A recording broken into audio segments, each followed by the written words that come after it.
The very first day I arrived in Pakistan and I went to get my press card, I was given a very, very stern warning. They said that we don't trust journalists, but they certainly don't trust photographers.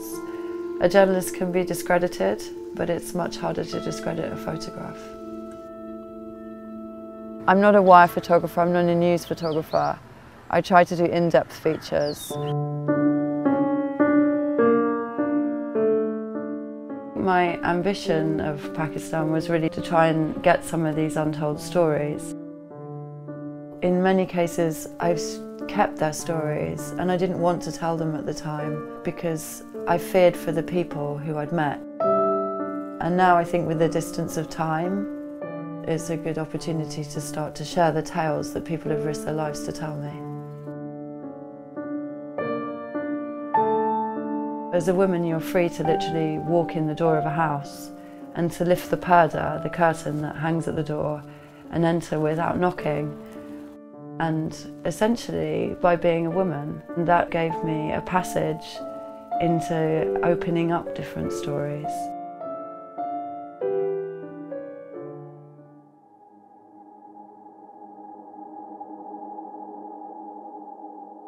Bakht Jan lived literally on the main front line of the fighting in India.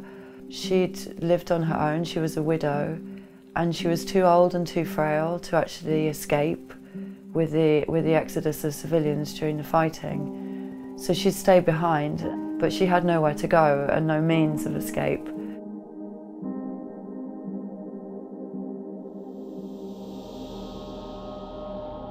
When I went there during the fighting, it was absolutely empty. All the houses were covered in bullet holes, some were destroyed by bombs. It was quite creepy. Certainly when I was working, I was always covered, whether that be in a shawl or in a burqa, depending on the area I was working in. The small cameras, I hid them under my burqas. So when I was walking down the street, it also wasn't obvious that I was a foreigner.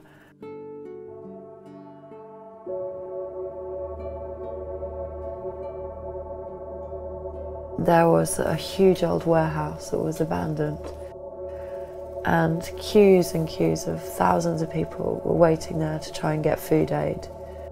So these are all women who are either on their own with the children, who are widowed, who have no other support. So this is really the most vulnerable people of those millions that fled, sort of trying to converge on one place in a sort of desperate bid to get aid.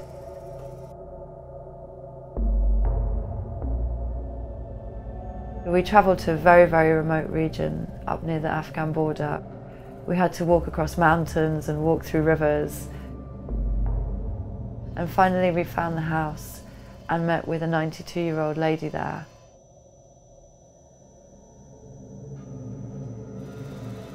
She'd been shot twice in the back and she had wounds there to prove it. She hadn't even been able to leave the village to go and seek medical assistance, and so the bullets remained inside her.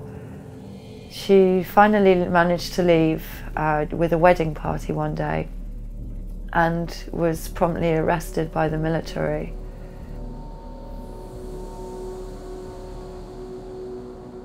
In lieu of arresting him, she was detained and kept in a prison for a year and tortured. She showed me her legs and her stomach and she was covered in torture marks. And while we were in the house, we'd actually become surrounded by Taliban. My phone was ringing, I ignored it. It was our driver telling us that these gunmen were coming. There were fighters with guns on the roofs, everyone was searching for us. 6 gunmen entered the house. I don't think they actually realised that I was a foreigner. I'd come into the house in a burqa. I can speak some Pashto, enough to get by and to greet people. I really believed that we were going to be killed. We had to then walk back across the fields, expecting bullets in our back. I was very surprised we actually survived. The only reason I can think is perhaps because we were 2 women, that perhaps people thought twice about putting a bullet in us.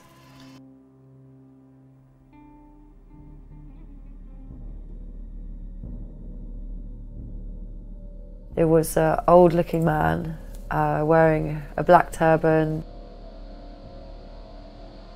He said to the father, "If you don't give this girl in marriage, then you will not live." And he demanded that he give Sana to him as his bride. Sana's father was basically, he sent his wife and his girls over the mountains while the shelling was going on, and he remained at home. When Sana actually returned, she realised that her father in essence killed himself to save her honour.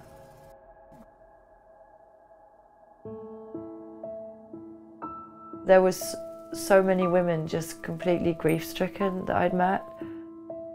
I remember being in one of the very, very few camps that exist in Pakistan for the internally displaced, and a woman clutching onto a bag while she spoke to me with tears running from her eyes.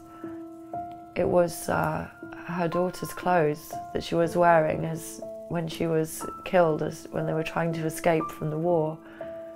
And her headscarf was scorched, her dress had bullet holes in, and this woman was just sobbing and sobbing into these clothes as the one remnant of her daughter.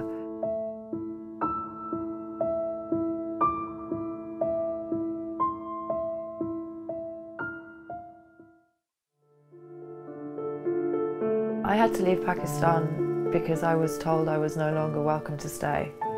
Quite simply, I hadn't done anything wrong, I hadn't broken any rules. There's a campaign against local media, certainly, with TV channels being shut down, journalists being silenced through bullets and threats. Any voice that there could be for human rights issues or civil society is just disappearing. People live with so much fear in their hearts there that they've really changed. People have shut their own front door in the same way that the country has closed its doors to the outside world. Whatever happens now, the Taliban and the insurgency will never ultimately be defeated. The fear and their attitudes and the doctrines that they've propagated have really come down and affected every man, woman and child in the country.